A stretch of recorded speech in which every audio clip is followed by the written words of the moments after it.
Assalamualaikum la famille, salaamaaleykum Sénégal, salaamaaleykum àdduna Mr Thiam comme d'hab family 221 TV guys, respect.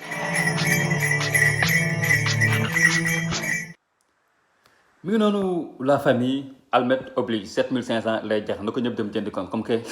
Sénégal boo neex barke Rasulullah. Mais bon les gars, man li ma gën a frappé ci affaire Almet bi mooy ni que vidéo yi li may gis gars yi di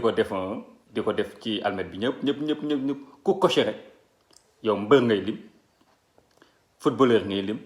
musicien ngay lim wala animateur ngay lim, célébrité wala ko am alal rek ngay lim kese ngay lim ci vidéo yi ma jot a seetaan ci réseaux sociaux yëpp vidéo yi ma dal yëpp célébrité kese laay dégg ñoom ñuy lim ak ñi am alal comme ku ci mel ni. Wally Ballago Seck yàlla moomu ci yow. Tànn Gueye I love you.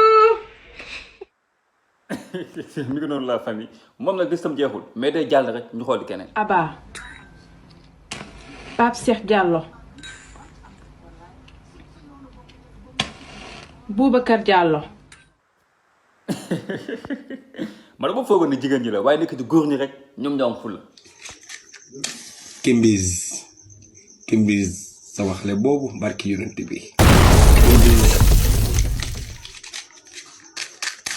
Aïda Sambu ca Sambu bala ay Aïda Sambu maa la bëgg barki yonent bi borom. waaw mais léegi gars yi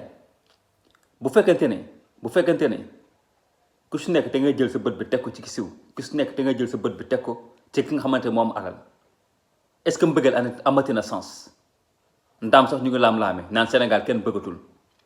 cas social kenn tuddatu ko ngeen jéggal ma ci kàddu bi ndax cas social sax dafa amul. est-ce que mbëggeel amati na sens est-ce que mbëggeel amati na solo est-ce que amati na sens ci suñu dundin ñu dund mbëggeel wala ngay jàkkaarloog nit ki comme ni ko wéykat bi waxee naan ko dama laa bébé dama laa yow dama laa te ànduma teg saago bébé dama laa yow dama laa. les gars question bu may posé mooy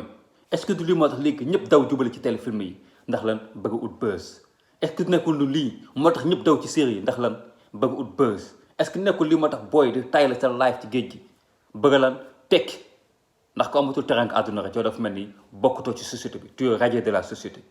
mais en attendant gars yi xam nga nu may def damay topp la mouvance damay jël suma almet bu mag laa jënd nag tàmbalee ko ci comme ñëpp bismillah fu may tàmbalee Viviane non déedéet Viviane Zeyna Ndour ndox ma ba jeex tàkk ci man. donc rek joxul yàkkamti ak Asta xale la sax waaye mën naa ko takkal morso nopp ma ba jeex tàkk yaawa su ma lay seetaan sax damay bég damay tàggoog suma sago nopp ma ba jeex tàkk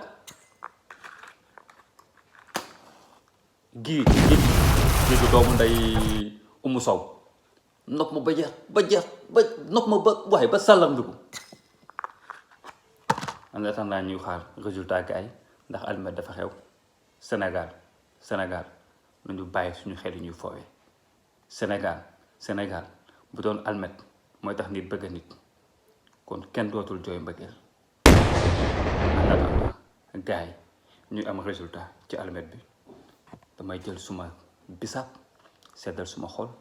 ci ma fàtte Almet tey dégluwaale ndax moo may bégal la famille bu ñu fàtte abonné like partager les vidéos encore une fois la famille respect.